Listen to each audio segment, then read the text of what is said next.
I'm supposed to be learning my lines, but I'm not gonna because rehearsals are this week, and I'm gonna be yelled at, but that's okay. What's his name? I'm not gonna say his name. There's no interviews that I haven't seen, and that's weird. That's a weird thing to say. Very gentle energy here. It's full of passion and enthusiasm. But what a lovely group of people. Really tender, really heartfelt. And thank you so much for coming to see us all. We don't have enough time to see much of Liverpool, but what are you enjoying most about the city so far? Where is Liverpool in the world? Georgie and I had dinner last. C'est la vie. You're in the right place. Beatles fans in the crowd, where are you? Of course. Georgie, is it in France? Other than Miller and Carter? Steaks? This time, no, not really. Of my recent drawings. Really beautiful people here too. So they're people What drawings. does Scouse mean? Is Scouse the same as Liverpudlian? It's a meal. These are a little less okay. The Americans trying to explain what? The Americans trying. Okay, haters. Potatoes and vegetables. But someone can be a Scouser. Scouses, yeah. Interesting. We're learning here today. We are. Gwendolyn, thoughts on Liverpool? I have been to Liverpool a few times before, but more overly, two of my very closest friends that I went to drama school with are both Liverpudlians. I feel in some way like I've come home, to be honest. I feel like I'm with my people. We're your people, aren't we? On this one, so when you are away from home, be it food or the comforts of home, I had this conversation backstage with some of the guys at Supernatural, and they said we miss ice in our drinks when they're over here in the UK. I want to be an actor so bad. This is so awesome sauce. But what do you miss from home? Well, I live here. I don't live in Liverpool yet. I might do after today. Yeah, I do. I mean, I always miss I've never heard of Liverpool. But I tend to focus on the new experience. So what is it that I'm learning? What is it that's different? What is it that I haven't seen before? And when you go into a new place and you enter a new culture, it's just so thrilling to let the eye go where it's never been before. If and it's you in the start UK, does the UK have any to culture? absorb and Be honest, understand guys. things about people that you just simply wouldn't have had the experience of if you were at home. So I'm always interested in what am I receiving? What else am I getting from the new experience, and really trying not to be too maudlin about what I miss. That's okay. What about you, when you're filming or anything? Do you miss something from home? Any comforts of home? When I'm filming, well, when we were away for a very long time filming, so that was rough because it was just such a long period. Yeah. No, I think she said it best. Hard to follow that. We're very fortunate we get to travel and do what we love and work and see new places and meet new people and develop friendships and stuff. So it's more the beauty of what you get than what you're missing. Speaking of being all together, you must be so excited to be reunited. How does it feel to be reunited and to see your friends? It's wonderful. We were very fortunate with all the people who were involved in our family. It was an incredible experience. So we're lucky. It feels like a high school reunion every time we all hang out again. Except I'm his teacher. Under Kamala Harris's plan. Oh my God! Shut up! I don't care. When you But I'm sick and tired of hearing about the elections. They're both shit. An experience or multiple experiences, you very quickly form some kind of a bond, even if it's in a small way. And I think it's down to the intensity of what we do. Is that, in our craft, you go in and you perform a scene, and often it can be very quick. You may not have necessarily had a lot of rehearsal, and there's a really beautiful moment actually when you meet your fellow actors for the first time, and you look at each other and you all decide to trust, and you don't know each other, but you kind of acknowledge the absurdity of that, and you look at each other and you make that kind of silent pact to all work as hard as you possibly can to make it work. And that can be for an hour, 4 hours, 7 months, 10 years, but it is a beautiful thing. And I think down to the nature of what we do, you learn learn to actually really appreciate those tiny flashes in the moment of what you get from someone, what you see from someone. And the more that we are fortunate enough to be able to do this as a job, you realize that you're coming into people and you start to really see what's unique about someone quite immediately. You see something very beautiful, and even if you don't spend much time together, you can really hold that person in very high regard and have a richness in the exchange. Because you're all in it together, for sure.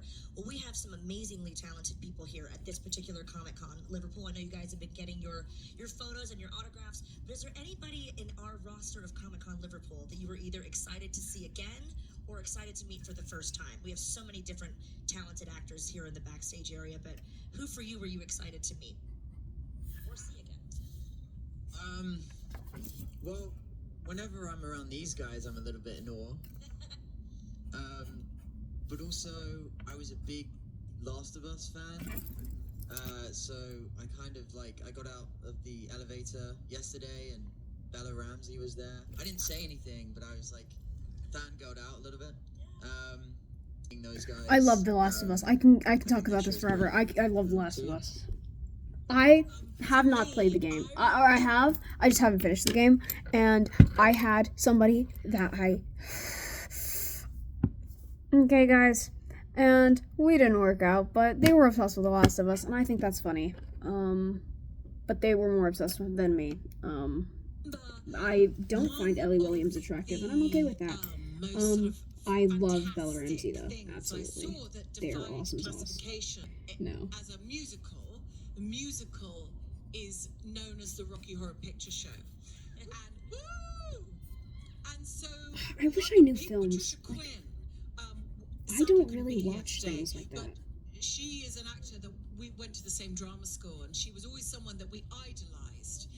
And Nell Campbell, who played Little Nell, been very excited to come into contact with. And another one of my extremely good friends is a huge fan, and may well kill me if I don't come into contact. So I'll be focusing on that one. Yeah, very cool.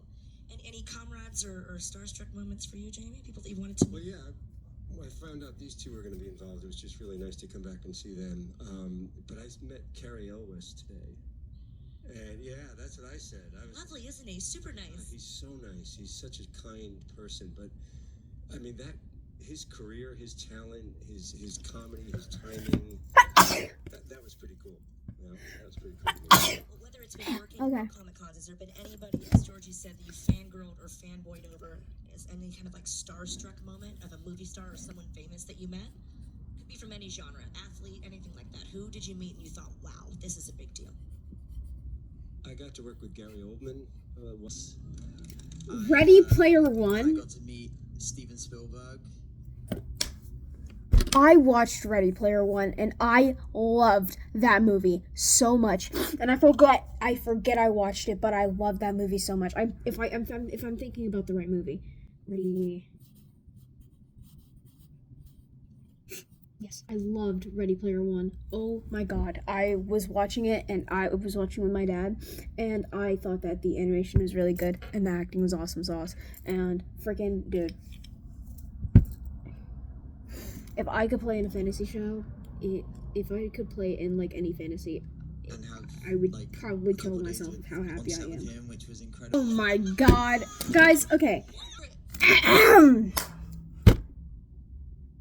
Madonna is a movie killer. She's dead behind the eyes. She cannot act her way out of a paper bag. She does not belong in film or on stage. She's great at what she does, but she is not an actress.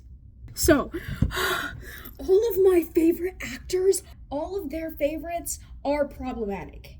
I am unable to form my own thoughts and opinions most of the time. Most of the time I am, but I like listening to other people's opinions because it makes me smart, big brained. Okay, because guys, my dad, I was talking about how John Galliano was a cool designer, and I saw his design for 2024. Okay, and it was for and people like to talk about how he's so awesome sauce, he's just great in this, that, and the third. But we are also forgetting the fact that he is still problematic.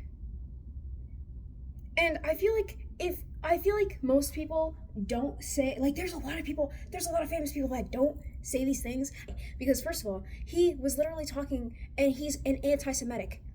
Oh, it was like 10 years ago. I care not. This is all I'm hearing.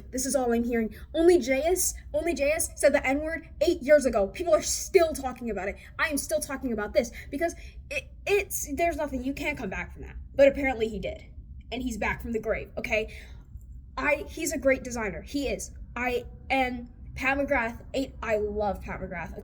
I just don't understand what it is with celebrities and not caring for the problematic people that they hang out with. Because personally, if I found out that someone I was hanging out with and I'm cool with is problematic and did so and so and so and so, X, Y, and Z, I wouldn't like be like, oh, I hate you. No, I'm just like, you're over there, I'm over here, I'm in my bubble, you're in yours. And I just don't understand. Is it hard not to be racist? Is it hard not to be anti-Semitic or a Zionist? Is it hard to be a jolly grand person and be nice? Is it hard not to say the N-word? Is it hard not to say slurs? What's going on? Is it hard not to praise a man that literally committed genocide? Anyways, it's about 18 minutes and I'm not editing all that, so there we go.